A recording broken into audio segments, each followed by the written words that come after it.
Aproveitando que você está de pé, vamos rapidamente fazer a leitura do texto bíblico que está no Novo Testamento, no livro de Hebreus, capítulo 2, do versículo 11 até o 13. Hebreus, capítulo 2, do versículo 11 até o 13.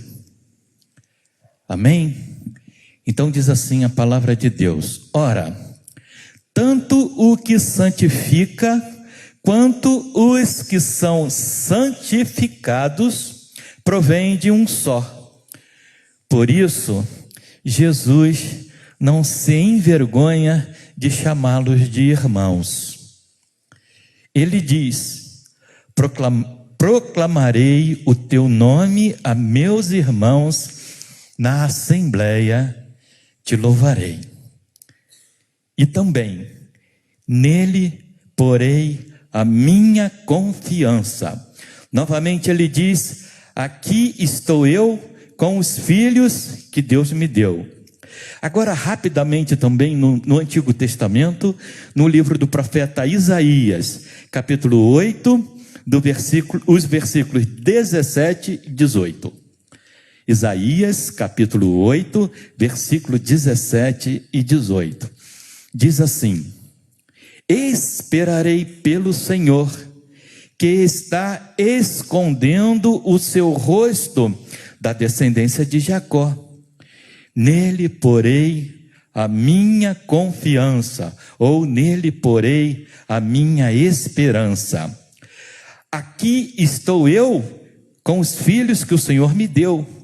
Em Israel, somos sinais e símbolos da parte do Senhor dos Exércitos, que habita no Monte Sião.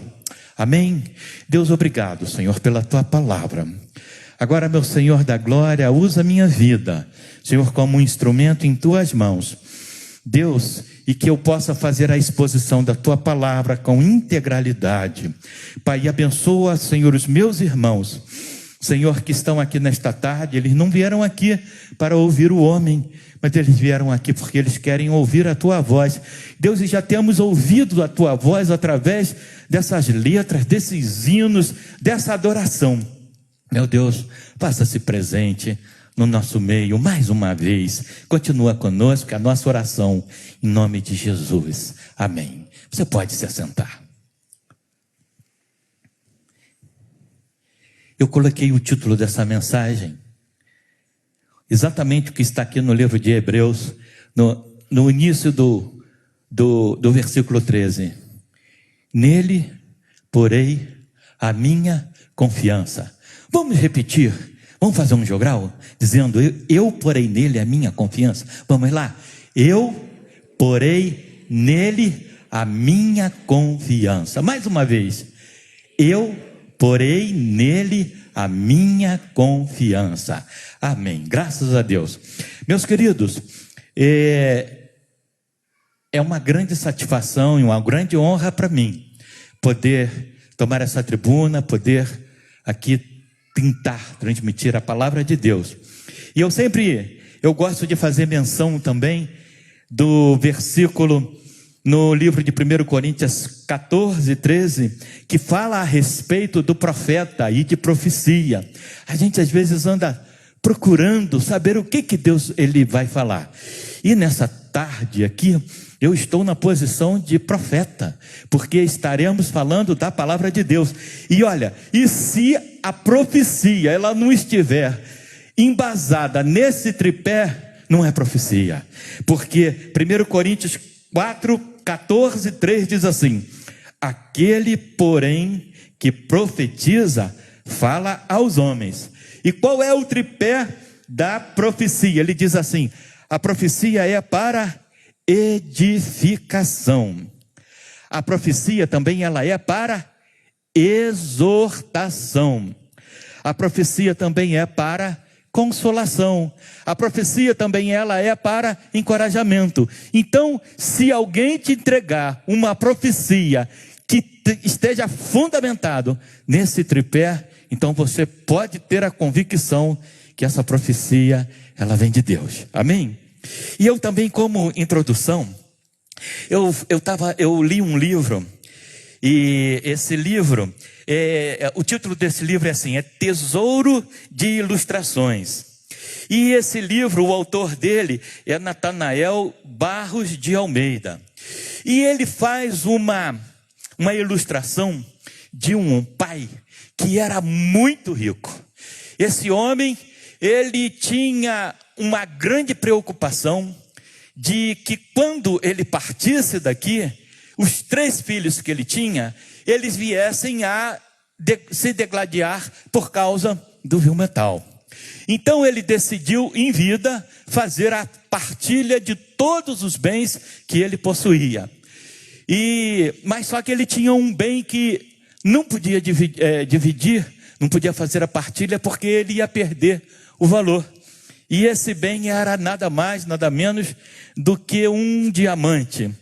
Então ele chamou os 3 filhos e disse para eles: olha, vocês vão fazer uma viagem à volta do mundo, local que vocês quiserem.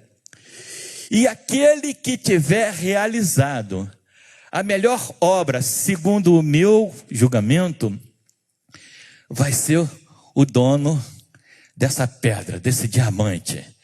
E ali os 3 partiram. E quando voltaram, aí o primeiro disse para o pai: olha, pai, eu estava num avião e um homem com uma mala, muito dinheiro. Esse homem, ele teve um problema de saúde e ele morreu subitamente. E eu peguei aquela mala e eu poderia ter ficado com ela para mim. Mas eu fiz um levantamento e descobri quem era a família dele, a esposa dele, e eu devolvi aquela mala. Então o pai elogiou, deu um abraço nele e falou assim: olha, filho, você está colocando em prática aquilo que o pai te ensinou, né? Que é o princípio da honestidade, da dignidade. Meus parabéns. Aí veio o segundo filho e falou assim: olha, pai, eu estava passeando lá numa grande cachoeira e de repente uma criança se desvencilhou da mão da mãe dela e ela caiu dentro d'água e eu não medi esforço, naquele momento ali eu pulei dentro d'água e eu consegui salvar aquela criança. E aquele pai também deu os parabéns para aquele filho e ele disse: filho, você fez o que Jesus ele também nos ensina, né? Que a gente precisa amar o nosso próximo como a nós mesmos. Meus parabéns. E veio o terceiro. O terceiro filho virou para ele e falou assim: pai, eu fui viajar. O senhor lembra? O senhor lembra daquela pessoa que é nosso vizinho lá, que mora lá, e na cobertura do nosso prédio, e sempre está buscando fazer mal contra nós, mesmo sem a gente ter feito nenhum mal contra eles? Sim, meu filho, eu lembro. Então, essa pessoa, eles estavam numa torre muito alta, e aquela pessoa, ela foi lá na beira do precipício, e ela começou a perder os sentidos. Então aquele filho, ele poderia simplesmente ter ignorado. E se ele ignorasse, aquela pessoa certamente ia cair lá embaixo e ela ia morrer. Mas ele falou assim: olha, pai, eu fui lá, eu segurei ela nos meus braços, tomei ela no meu colo e trouxe ela e a coloquei num lugar seguro. Agora eu pergunto para vocês: se você é esse pai, para qual dos 3 você daria esse diamante? Fica a seu juízo. Amém? Queridos, esse texto eu quero falar para vocês aqui: eu porei nele a minha confiança. Tem tantas pessoas. Gente, eu estou acreditando que o Brasil vai mudar. Gostei, pastor Bira, da oração, desse movimento lá na arena ontem, o pessoal orando. Eu estou acreditando que o nosso Brasil vai mudar, sabe? Estou acreditando, eu acredito. E o que eu puder fazer, eu quero ser parte integrante. E eu sei que Deus vai fazer, porque a igreja tem orado. sabe? Mas em quem nós temos colocado a nossa confiança? A Bíblia diz assim que uns confiam em carros e outros em cavalos, mas nós faremos menção do nome do Senhor. Isso está no Salmo 20, versículo 7. Então, tem pessoas que elas têm colocado a sua confiança na sua inteligência, na capacidade intelectual. Outros têm colocado a sua confiança na política.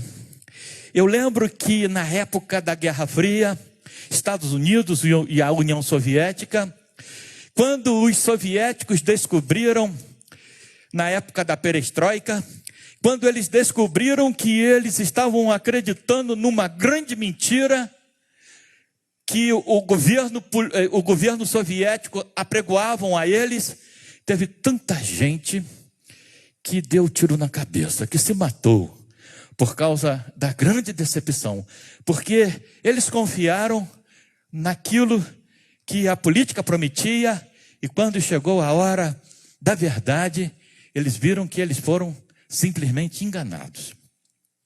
Tem pessoas que elas têm depositado a sua confiança na religião. Tem pessoas e elas fazem penitências, fazem sacrifícios, fazem promessas.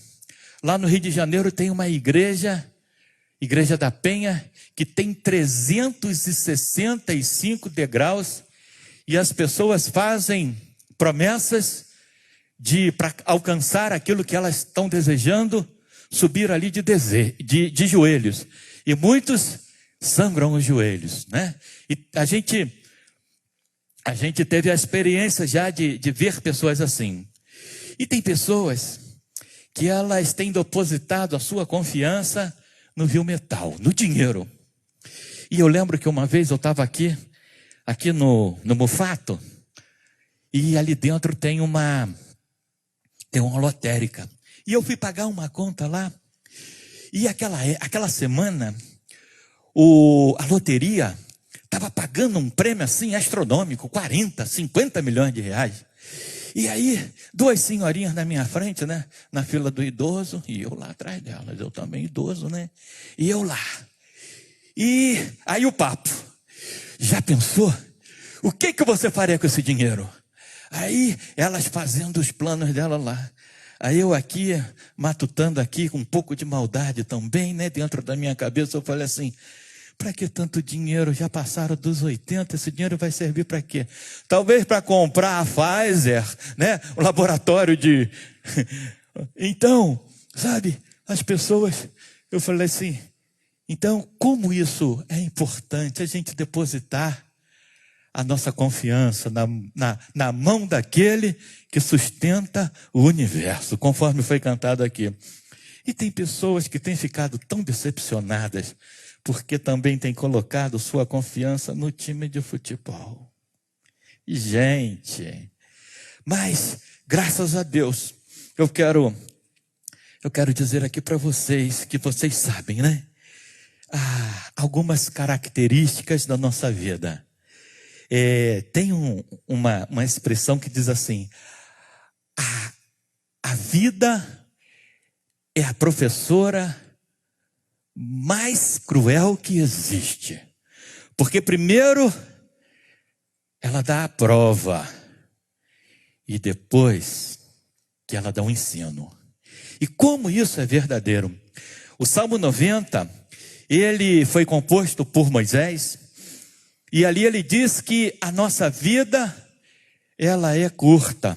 Porque ela diz que uma vida sobre a face da terra, essa vida que a gente vive aqui, ela é de 70 a 80 anos, o que passa disso é canseira e enfado.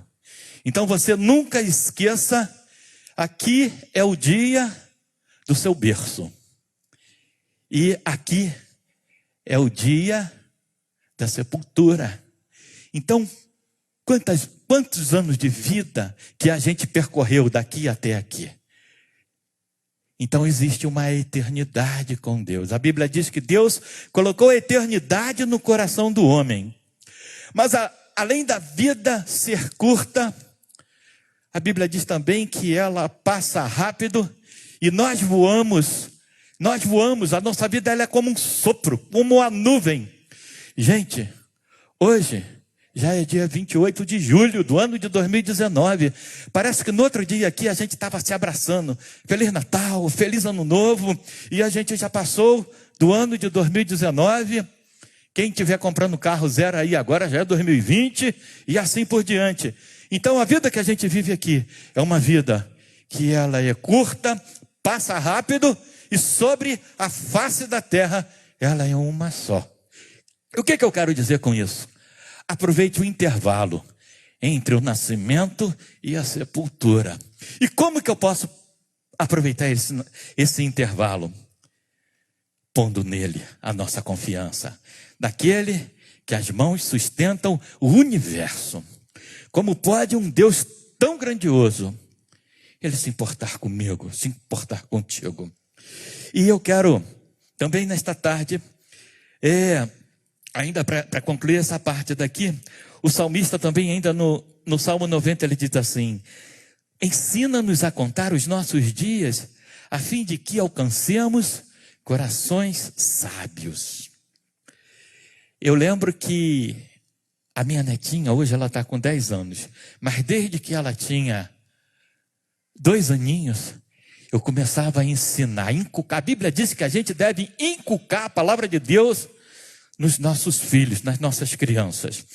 E lá em casa, quando as minhas filhas, eu tenho 3 filhas, hoje estão todas casadas, mas quando elas eram pequenas, eu sempre ensinava para elas a palavra de Deus, gravar versículo, a gente fazia cultinho doméstico, e uma vez a gente estava passando assim por uma situação muito difícil, aí eu pegava a Sarinha, botava ela na bicicleta e saía aqui pelo Bosque do Papa, ali pelo São Lourenço, andando pelo centro de Curitiba, e o tempo todo eu falava para Sara assim: Sara, repete com o vovô, Provérbios 4:23, sobre tudo que se deve guardar, guarda o teu coração, porque dele procede as saídas da vida. E ali eu ia inculcando a palavra de Deus nos ouvidinhos da Sara. E no outro dia eu fui no aniversário do outro netinho, tem coisa de 1 mês mais ou menos. Eu falei assim: Sara, fala para o vovô, você ainda lembra? Ela está com 10 anos. Você lembra do... Lembro, vovô. Sobre tudo que se deve guardar, guarda o teu coração, porque dele procede a saída da vida. Aí eu fiquei todo derretido, né? Eu fiquei feliz da vida. Então, meus queridos, a gente precisa inculcar, sabe, a palavra de Deus nas nossas crianças. E eu quero falar de 2 reis nesta tarde aqui para vocês. Eu quero falar do rei Asa. O rei Asa foi um rei do Reino do Sul, de Judá, um homem que fez o que Deus determinou para ele fazer, e ele teve uma vida na presença de Deus até um determinado ponto.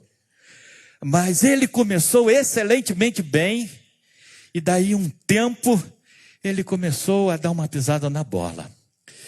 E o rei Asa, a Bíblia diz que ele teve uma doença, e ele ficou doente dos pés, e o rei Asa, ao invés dele colocar a sua confiança no Senhor Deus de Israel, ele tirou a confiança dele no Deus de Israel, e ele colocou a confiança dele nos homens.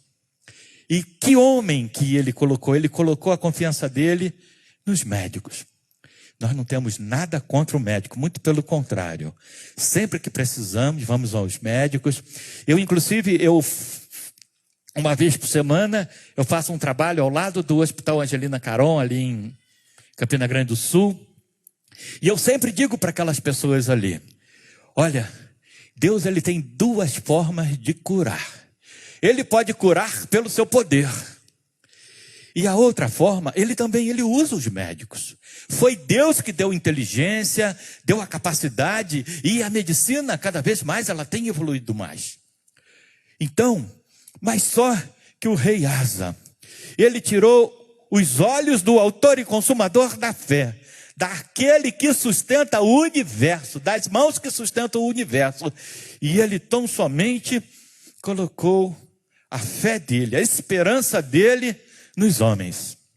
Eu não sei se vocês lembram, a coisa de mais ou menos uns 5, 6 anos, o presidente da Venezuela, o Hugo Chávez, ele teve um câncer, um problema seríssimo de saúde, e aquele homem ficou desesperado, e ele foi para Cuba para fazer o tratamento, né?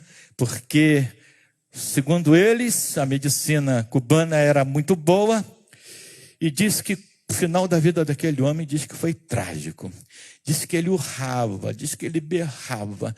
Ele pedia para os médicos: não me deixe morrer. Não me deixe morrer. Sabe por quê? Porque ele não tinha esperança, ele não tinha confiança no autor da vida. Em contrapartida, tem diversos exemplos de missionários, de homens de Deus, que os últimos momentos da vida deles, eles dizem assim: olha, a terra se afasta e eu me aproximo de Deus. Gente, a vida que a gente vive, sabe, precisa ser uma vida de confiança no eterno. E um outro rei em que me chama bastante atenção na Escritura Sagrada é o rei Ezequias.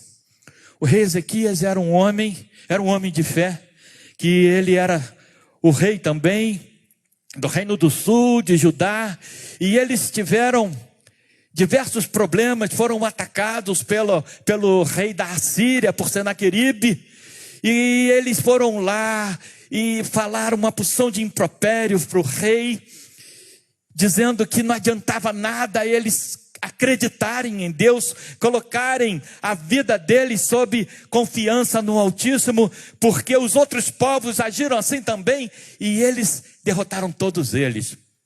E o rei Ezequias, ele tinha uma virtude muito grande.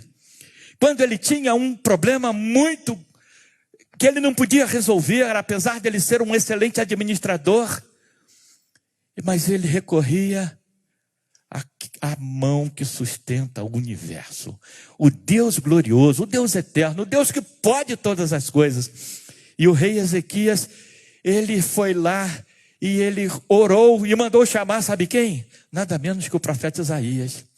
E o profeta Isaías, toda vez que ele falava assim, essa era a profecia do profeta Isaías, ela edificava, ela exortava e ela consolava. E ele falava assim: assim diz o Senhor, que aquele povo não ia invadir, que eles não iam lançar sequer uma flecha contra Judá, mas que Deus seria o próprio protetor. Sabe o que Deus fez? Se você olhar o texto bíblico que está no livro de 2 Crônicas 38, de 1 a 6, Deus mandou um anjo, apenas um anjo. Belicamente falando, o exército inimigo tinha poder para destruir Israel, o povo de Judá, o reino do sul.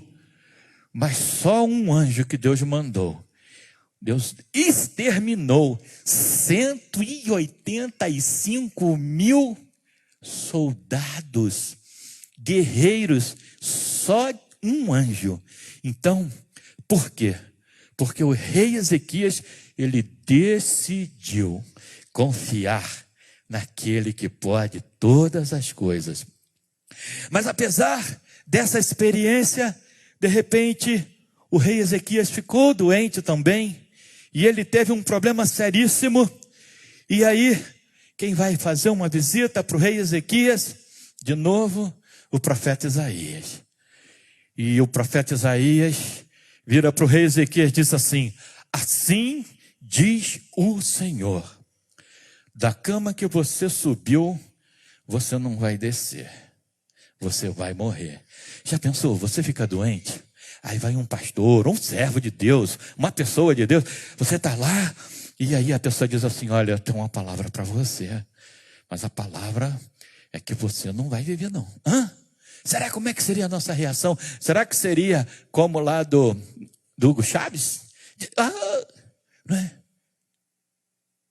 Mas aí o profeta deu o recado e saiu. E o texto bíblico diz que Ezequias virou o rosto para a parede. Primeira coisa que ele fez, no dia da adversidade, olha a aplicação desse texto para a minha vida e para a tua vida. No dia da adversidade, nós precisamos, se a gente está orando, precisando orar mais ainda. Precisamos orar mais ainda. Ele começou a orar. E depois ele se humilhou e ele chorou diante de Deus. E ele fez uma declaração: Deus, eu tenho andado na tua presença, eu tenho feito a tua vontade, eu tenho buscado o Senhor. Deus está no centro da tua vontade. E ali, Deus é soberano. Deus já tinha determinado que ele ia morrer. Sabe qual era a idade do rei Ezequias quando aconteceu isso com ele? Ele era um menino ainda, ele estava com 39 anos. 39 anos para morrer, não é cedo? Ele era novo, 39 anos. E aí, ele se humilhou, e antes que o profeta Isaías saísse ali daquele ambiente do castelo, do palácio, Deus vai de novo, o profeta Isaías, o Wi-Fi dele direto com o céu, o profeta Isaías recebe a mensagem de Deus, e Deus diz para ele: volta lá, e Deus não falou assim, diga para o rei não, Deus falou assim, diga para o meu servo Ezequias, que eu vou dar uma bonificação para ele. Eu vou dar para ele mais 15 anos de vida. Então, para quem ia morrer com 39, agora vai morrer com 54, né? Então, ele foi lá e ele entregou essa palavra para o rei Ezequias, e o rei Ezequias realmente foi curado. Agora, tem uma coisa que me deixa assim meio bolado, porque o rei Ezequias, ele recebeu a bênção de Deus, foi curado, exatamente durante esses 15 anos, essa bonificação que ele recebeu, ele deu umas pisadas na bola terrível. O que eu aprendo com isso? Qual é a aplicação? Que durante o tempo da luta, a gente está buscando a Deus. Não, eu vou na igreja, eu vou na ceia, eu vou participar do louvor, eu vou fazer isso. A gente faz tudo. Mas quando a tempestade passa, a gente esmorece. Você já viu? Agora essas brigas eu não gosto muito não. Antigamente eu gostava de ver boxe, né? Na época eu gostava do Cassius Clay, aquelas coisas assim. E quando o lutador, ele está lutando, né? Ele está socando, mas ele também tem a guarda dele levantada. E eu estou falando isso por quê? Porque a gente também age dessa forma. Quando as coisas estão tranquilas, a gente está passando por bonança, a gente arria a guarda. E aí vem as burdoadas e a gente é atingido. E foi o que aconteceu com Ezequias. Na hora boa, aí sabe o que aconteceu? Aí o rei da Babilônia mandou 2 emissários lá na casa dele, e ele recebeu o camarada, né? 2 embaixadores, né? Cônsul. E aí tudo numa boa. E agora, aí ele vai lá e ele abre a porta do palácio, ele mostra a casa dele toda, ele mostra a fortuna, foi lá no cofre, mostrou ouro, a prata, mostrou tudo.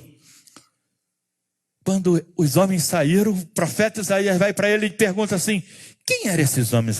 Não, eles são de uma terra longínqua, eles vieram aqui me visitar, trouxeram até um presentinho, né? Diz que a abelha se pega com mel, né? Aí trouxeram lá, adoçaram a boca do rei, e aí ele abriu o coração, abriu a vida, abriu as portas do palácio, E daí, o profeta Isaías falou para ele: olha, eu quero te dar um recado. E esse recado não é nada bom. Sabe o que vai acontecer? Esses homens que vieram aqui, toda a tua fortuna vai ser transferida para a Babilônia. Os teus filhos vão ser escravos deles. E ainda tem mais, teus filhos vão ser eunuco. Sabe o que é eunuco? Teus filhos vão ser castrados. Sabe o que significa os filhos deles ser castrados? Está sendo decepada a descendência dele. E naquele momento, ele, numa atitude assim, meio deslocada, ele diz assim: boa é essa palavra, porque não vai ser comigo.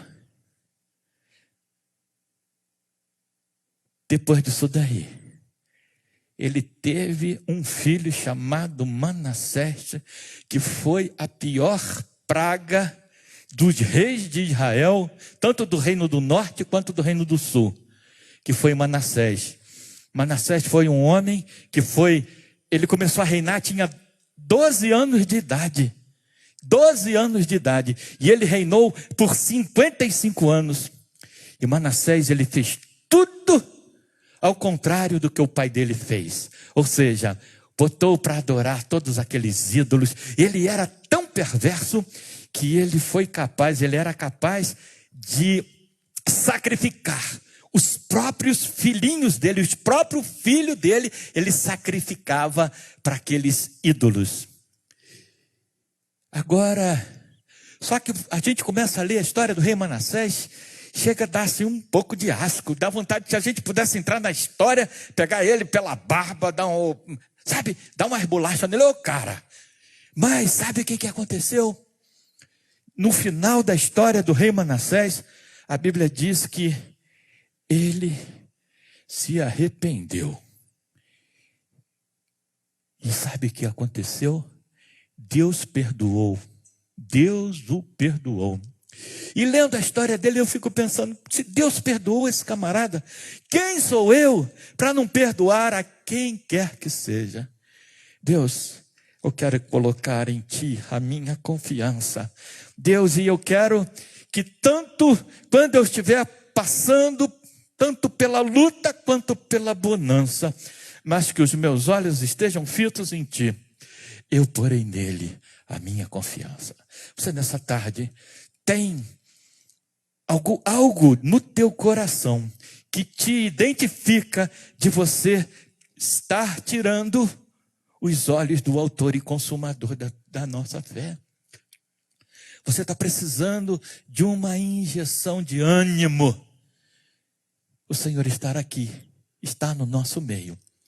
E Ele pode restaurar a tua alma, os teus sentimentos, as tuas emoções, aumentar a tua fé. A Bíblia diz que sem fé é impossível agradar a Deus, porque é necessário que todo aquele que se aproxima de Deus, primeiramente deve crer que Ele existe e que Ele é galardoador daqueles que o buscam. Galardoador é presenteador. Qual é o presente que você precisa aqui? As mãos daquele que sustenta o universo. Ela está aqui. E que você nessa tarde, você ponha nele a tua confiança. Independente da tua vida estar legal, com grana no bolso, empregado, sabe? Os negócios estão tudo indo bem. Ou o inverso disso daí.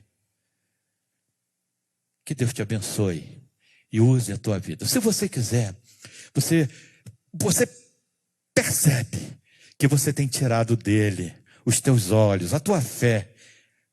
Fé é o firme fundamento das coisas que se esperam e a convicção de fatos que se não veem. Hebreus 11:1.